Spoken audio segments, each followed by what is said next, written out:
Vamos lá, começar aqui. A gente falou do Dória, vamos falar do Dória, depois vem o companheiro aqui do Calejão que a gente vai colocar para jambrar aqui. É importante falar aqui de um pouquinho do João Dória, o João Trabalhador, que veio com uma ideia maravilhosa de chamar o Hugo Motta de herói, né? Herói aonde? Né? Vamos ver aqui o João Dória falando do Hugo Motta. O fato ocorreu depois da decisão votada pela Câmara e endossada pelo Senado, contrariamente à aplicação do IOF. Quem toma atitudes corajosas como essa, em meio a um Congresso com múltiplas faces, precisa ter coragem, precisa ter decisão, precisa ter discernimento e precisa ter liderança. Esses são os fatores que me fizeram colocar e apresentar Hugo Motta como um herói do Brasil neste momento, porque seria fácil para o presidente da Câmara dizer sim, simplesmente, e atender todas as demandas do Poder Executivo. E não tem sido assim. Ele tem dado demonstrações de equilíbrio, de bom senso, não tem feito enfrentamentos, exceto as posições colocadas no.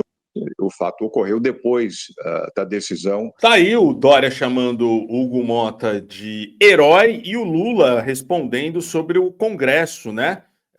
A gente vai ver, depois o Calejão fala aqui, depois dessa fala aqui do Lula que a gente viu, falando do IOF, dos deputados, do aumento de número de deputados e tudo mais. Entrar com recurso no Poder Judiciário, se eu não for a Suprema Corte, ou seja, eu não governo mais do país, cara.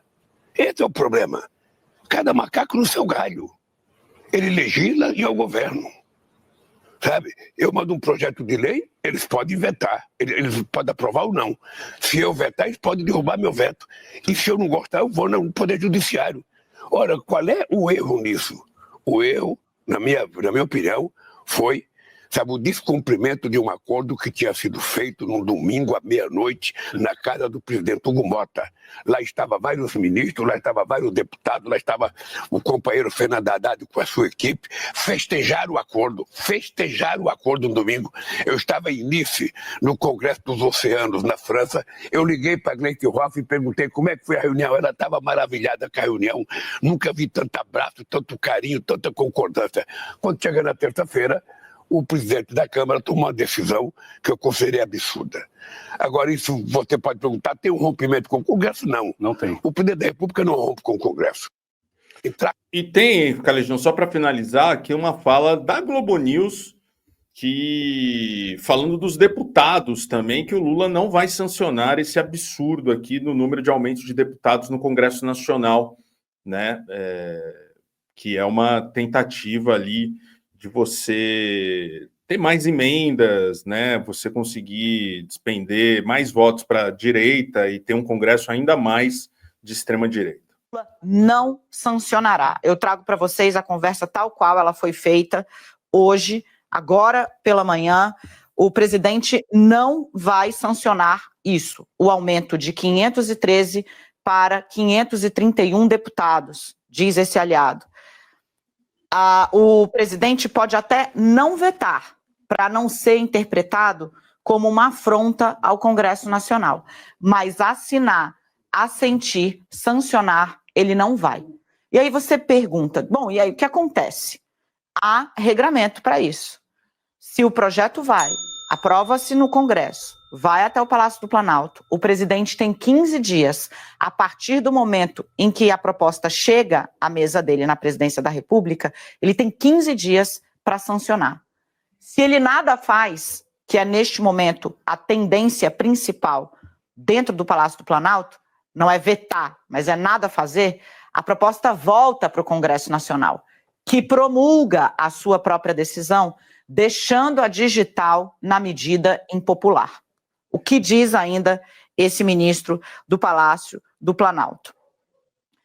O Congresso pega e promulga, fica com isso.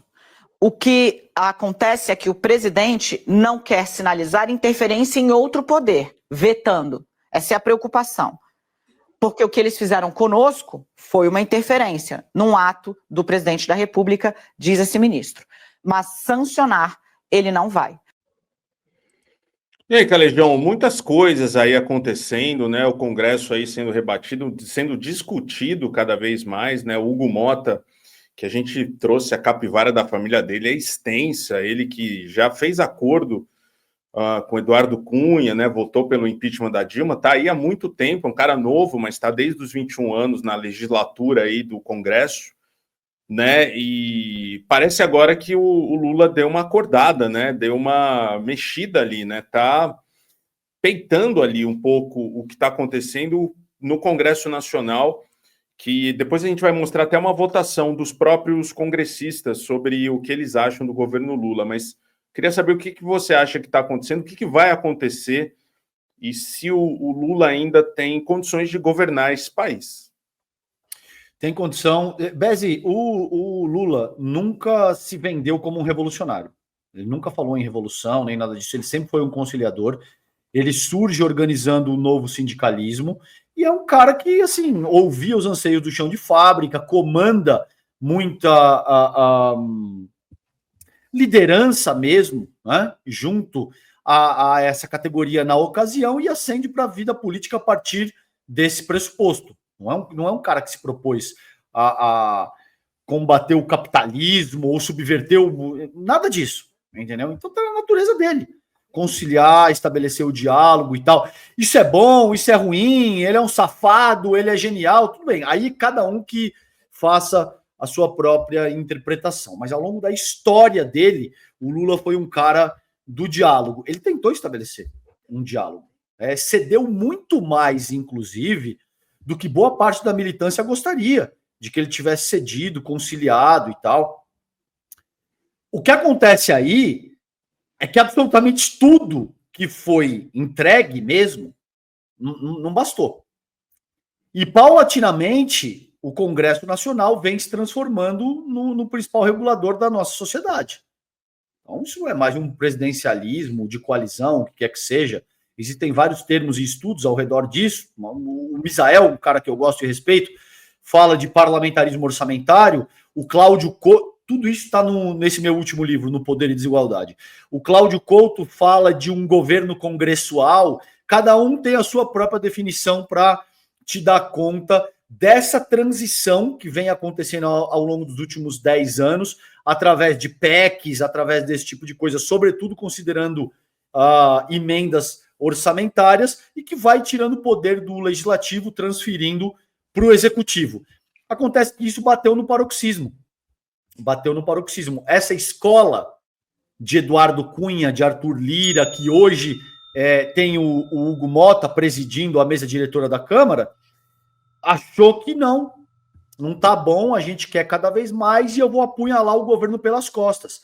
Fizeram uma reunião com a Fazenda, e, ao que tudo indica, estava tudo combinado. Parlamentares que eu respeito, o Ivan Valente, por exemplo, do PSOL, diz que presenciou isso, entendeu? E o Hugo Mota se achou forte o bastante para sair da mesa de negociação dando uma facada nas costas do governo. Aí o governo não teve outra alternativa.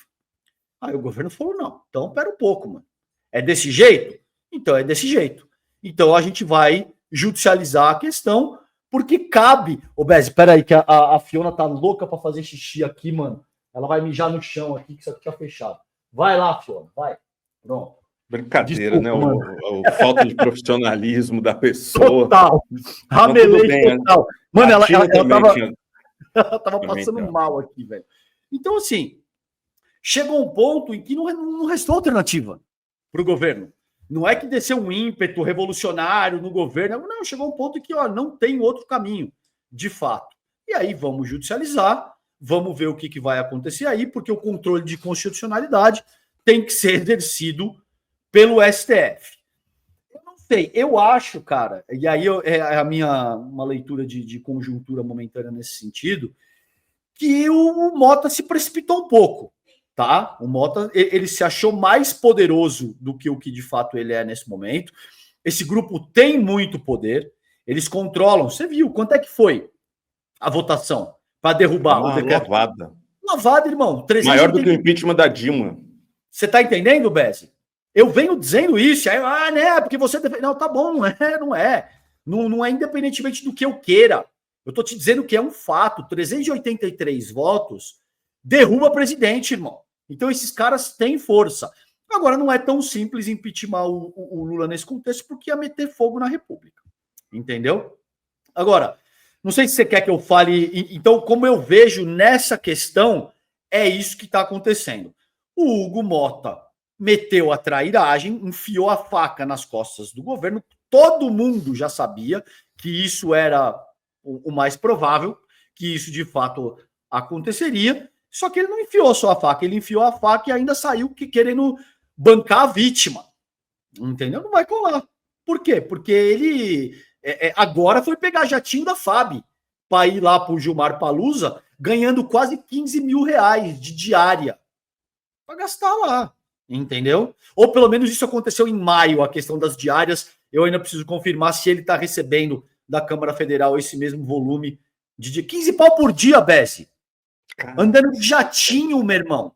Para cima e para baixo. Ai, mas isso vale para todas as autoridades públicas. Foda-se, vale, tá errado. Não importa quem você cite. Usa esse tipo de coisa, tá errado, mano. Você quer ir para evento de lobista, no mínimo, paga do seu bolso. Não vai lesar o erário, não vai botar a mão no erário para querer ir fazer lobby lá fora. Entendeu? É nesse ponto que a gente está aí. Se você quiser, eu falo da questão dos 531 deputados aí também.